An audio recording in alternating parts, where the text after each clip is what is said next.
Yo, the Premier League's kicked off with a bang, and the teams have been splashing cash on some pretty solid signings this season. The early games are throwing up all sorts of wild predictions that'll probably crash and burn by Christmas. But come on, who can resist playing pundit for a bit?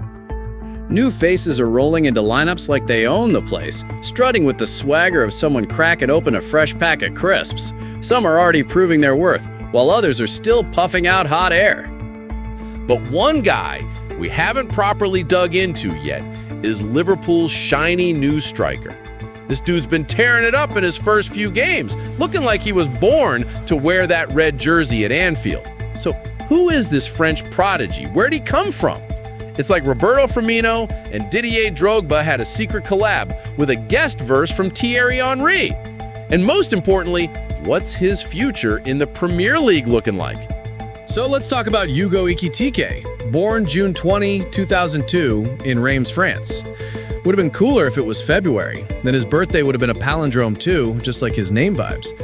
Dude's got French and Cameroonian roots, born to a French mom and a Cameroonian dad, so he's got dual citizenship and could have played for either national team. Hugo went with France, though the Cameroon Football Federation, with Samuel Eto'o personally pitching, tried hard to flip him. No dice. His football journey kicked off with a local youth team in Cormontry, and by 2013 he was in Reims Academy. His coach back then, Frank Chalençon, who worked with him in the U19s and reserves, called him a rare talent. He was slick, a clinical finisher, Chalençon said. Great movement, sharp brain. Only wary, his frame. Hugo is tall but skinny, and while that helped him stand out early on, it started to hold him back as his peers bulked up. He was fragile, Shalonkin admitted. One nudge and he'd fold like a lawn chair. Looked like a beanpole at 16. He shot up in his teens but stayed lanky, which made him lose his cool sometimes when bigger kids pushed him around. Not that he was clumsy, far from it. Dude was nimble, but coaches were legit scared he'd snap in half during a tough tackle. Reims, if you didn't know, made it to 2 European Cup finals in the 50s. Yep, the Champions League's granddaddy. Lost both, and I bet you can guess to who without me saying it. Back to Hugo. He was killing it in Reims Academy, but he knew exactly what he wanted. Former head coach David Guillon tells a story that sums him up.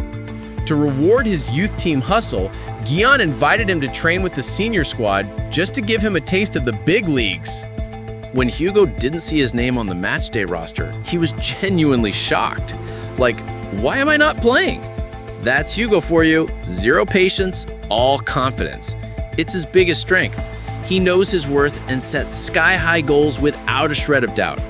People close to him all say the same. This kid's got swagger. You hear it in his interviews too.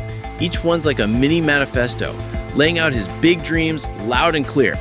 You might think it's cockiness, especially since he's really only had 2 standout seasons with a dip in between. But somehow, he makes you believe in him. It's like his confidence is contagious, and that's half his game. Maybe he's actually as good as he thinks he is. I'm not scared of anything, he says. If you've got big goals and know what you want, why wait? Summer 2020, Hugo signed his first pro deal with Reims. That fall, he debuted in Ligue 1 against Lorient, but his team got smacked 3-1. He wasn't fully ready, Guillon admitted, but I knew he'd be key for the club's future, so I pushed him in. To get more minutes, he went on loan to Danish side Vejle Bold Club in January 2021 to finish the season. When he came back, he started showing his spark.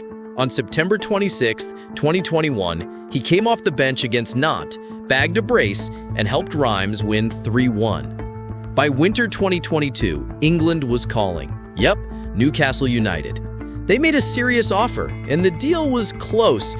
But either Hugo said no, or the Magpies fumbled the paperwork before the window shut. Reims president Jean-Pierre Caillot said they had solid offers, but insisted Hugo's story with the club was just getting started. Then, summer 2022, PSG swooped in, grabbing him on loan with a buy option. Technically optional, but basically a done deal for €35 million with bonuses. It was like Paris was already fitting him for a jersey with the Eiffel Tower on it. Hugo debuted for PSG on August 6th against Clermont, coming off the bench in a 5-0 rout.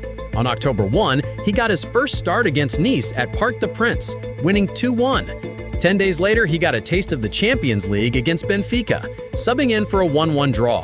His first PSG goal came November 13th against Auxerre in another 5-0 thrashing. Season stats: 32 games, 4 goals, 4 assists, and a League One title. Not exactly assassin numbers, but for a 21-year-old, not bad. By June 2023, PSG made it permanent for 28.5 million euros plus bonuses. But then, the trust vanished. By September, he was left out of their Champions League squad.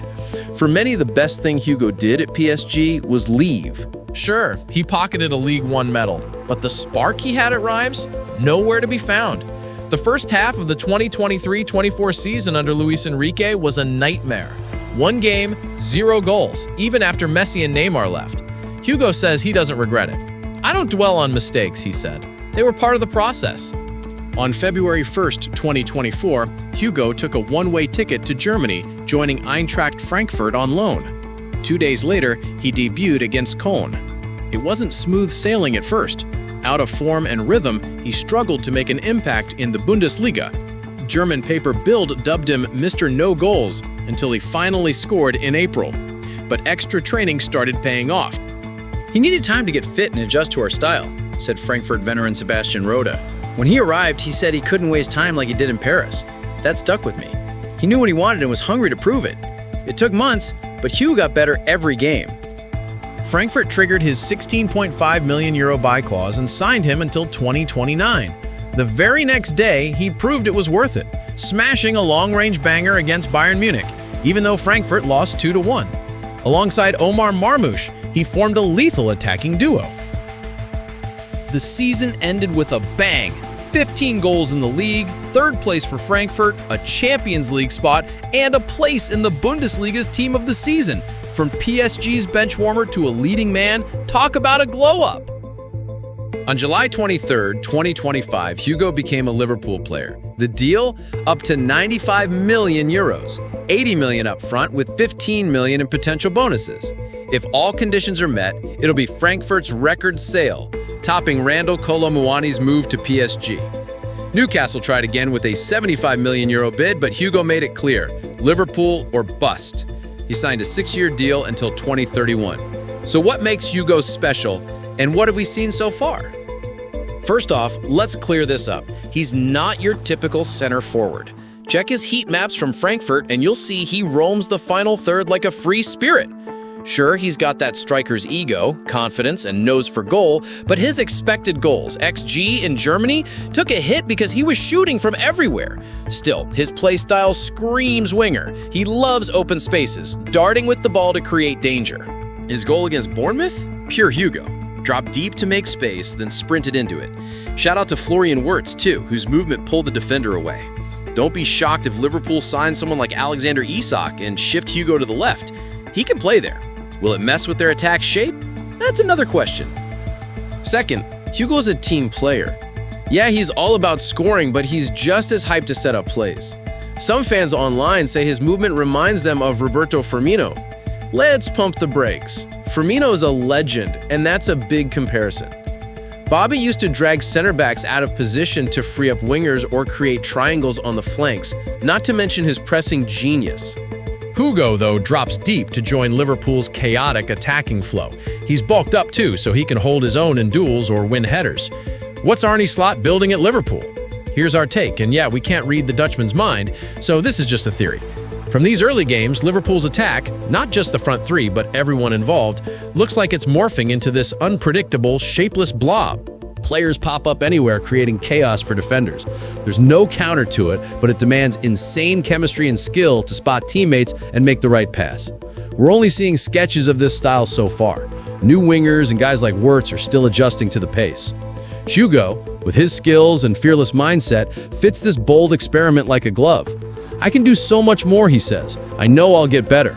Will he reach the heights of his French idol from Arsenal or become an Anfield legend? Too early to say. But one thing's clear, Hugo knows what he wants and Liverpool knows what he can bring. How this partnership plays out, like our French giant, and let us know in the comments.